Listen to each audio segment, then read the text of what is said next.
এবার সল্ট লেকের দিকে নজর রাখবো। সল্ট লেকের এই পার্ট 1 ব্লকের পুজো, এখানে আবার তাঁত শিল্প ফুটিয়ে তোলা হয়েছে। আচ্ছা অর্ণব, সে শিল্পটা কতটা বুঝতে পেরেছে এবং কতটা আমাদের বোঝাতে পারছে দেখি একটুখানি। একই সঙ্গে অর্ণব, ভিড় কতটা জমেছে অষ্টমীর সন্ধে?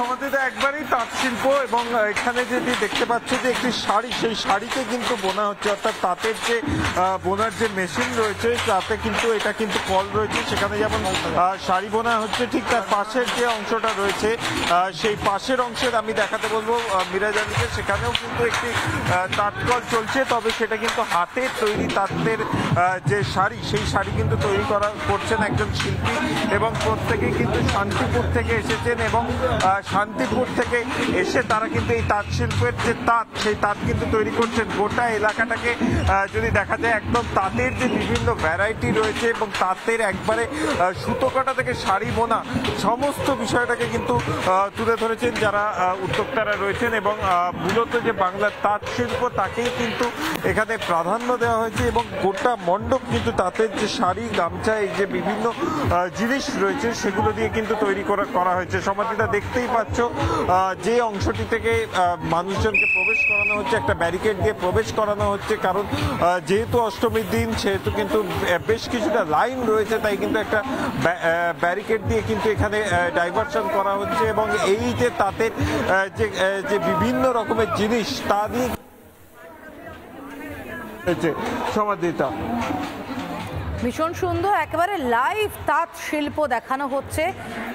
যারা সল্ট লেকে থাকেন তারা যখন ভিড় করছেন তখন লাইভ এই তাঁত শিল্প তারা দেখতে পাচ্ছেন। ভীষণ সুন্দরভাবে সাজিয়ে তোলা হয়েছে। যে ছবিটা দেখতে পাচ্ছেন এই মুহূর্তে সল্ট লেক এই ব্লক পার্ট 1-এর পুজো, রীতিমতো জমজমাট পুজো এই মুহূর্তে, প্রচুর মানুষ ভিড় করছে এবং মাতৃমূর্তিও কিন্তু সেই একেবারে সাবেকি সাজে সেজে উঠেছে। ভীষণ সুন্দর একটা পুজো। একের পর এক ছবি আমরা দেখাচ্ছি, আপনারা একের পর এক ছবি জেলা এবং কলকাতা সব মিলিয়ে সল্ট লেকের ছবিও দেখালাম এবং আরও একবার আমি চলে যাব বিষ্ণুব্রতর কাছে, আবার চলে যাব জেলায়। এবার চলুন যাওয়া যাক বালি জগাছা ব্লক সর্বজনীন দুর্গোৎসব দেখতে। আমার সঙ্গে প্রসেনজিৎ রয়েছে। প্রসেনজিৎ, ঠিক কতটা জমজমাট এই মুহূর্তে বালির এই মণ্ডপ?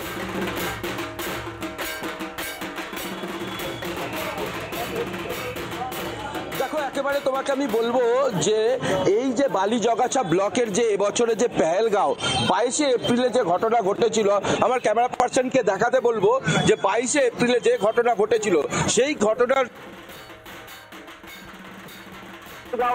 সেই ঘটনাকেই তুলে ধরার চেষ্টা করছে এই পুজো উদ্যোক্তারা। তবে এর পাশাপাশি যেভাবে পেহেলগাঁওতে যে মর্মান্তিক যে ঘটনা ঘটেছিল এই ঘটনাকে বারবার চোখে আঙুল দিয়ে দেখাবার চেষ্টা চালাচ্ছে এবং তার পাশাপাশি যে কলকাতার পাশাপাশি এবং কলকাতায় যে রকম ভাবে এই ঘটনা ঘটেছিল সেই ঘটনাকে বারে বারে একেবারে এই জেলাতে ফুটিয়ে তোলার চেষ্টা করেছে এবং এখানে পেহেলগাঁওর যে ঘটনা একেবারে সম্মুখে যেভাবে এই দুর্গা প্রতিমা বা মণ্ডপ এবং যেভাবে ভিড় হচ্ছে এবং কলকাতার পাশে যেভাবে হাওড়া যমজ শহর, সেই যমজ শহরকে একেবারে ফুটিয়ে তোলার চেষ্টা করছে এবং পুজো উদ্যোক্তারা এবং তার পাশাপাশি আরো একটা পেহেলগাঁও হামলার প্রতিবাদ বলা যেতে পারে।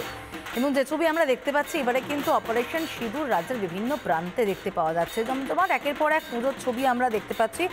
নানা ধরনের কন্টেন্ট দেখার জন্য লাইক করুন, শেয়ার করুন আমাদের ফেসবুক পেজ, সাবস্ক্রাইব করুন আমাদের ইউটিউব চ্যানেল। পাশাপাশি অন্যান্য ব্রেকিং নিউজের জন্য অবশ্যই চোখ রাখুন রিপাবলিক বাংলায়।